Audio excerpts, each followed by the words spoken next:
Even when the US economy is humming along, it contains a strange paradox.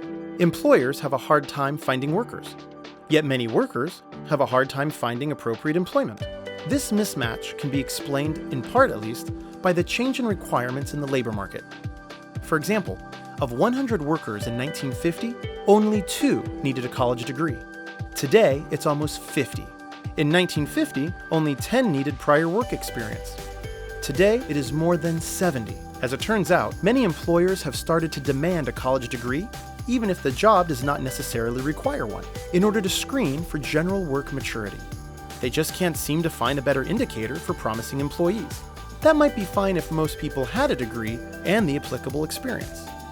However, it may be surprising to hear that in the United States, out of every 100 ninth graders, only 21 graduate from college within 9 years.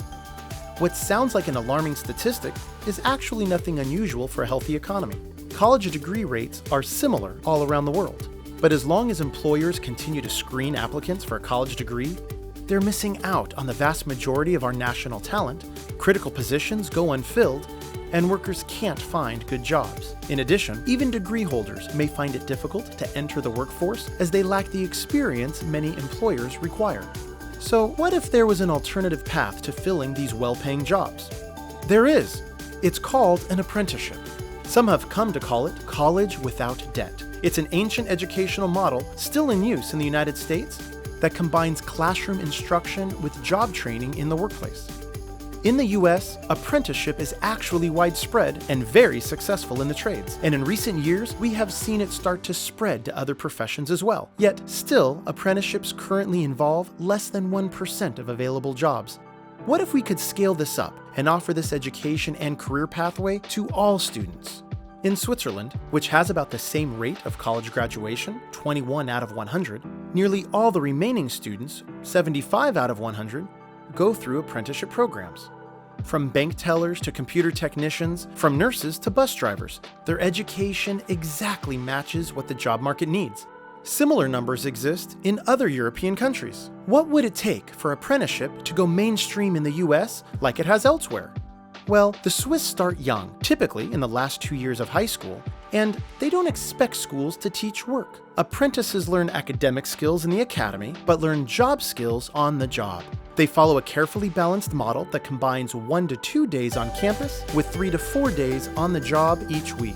Employers stay directly involved in eliminating the skills gap. Apprentices also earn money while they learn. So instead of falling into debt, they can make a living and even start saving from day one. In addition, and this is another surprise, Swiss employers also earn money while apprentices learn. They have figured out how to train workers at no net cost to them, and in fact, at a substantial profit. This is because trainees, who work at low training wages, increase business productivity so much that they increase company profits, even while being paid for attending school and going to work. This win-win-win-win has turned Switzerland into one of the most resilient, innovative, and competitive economies in the world. Now imagine what the US economy would look like if its apprenticeship investment were scaled up to this level. US businesses would invest around $150 billion into their training and earn around $165 billion on that investment during the training period alone. Instead of its current 445,000 apprentices, the US would have more than 6 million. Student debt would be reduced by almost $160 billion per year, and the youth unemployment rate would fall from a current 10 to 15% to 3%. The mismatch between what employers are looking for and what they find in the job market would be erased. Many of the ingredients that are needed to make such a future a reality are already present here in the US, and in places where employers, in collaboration with high schools and community colleges, have embraced professional-style apprenticeships, students and their parents have embraced them too.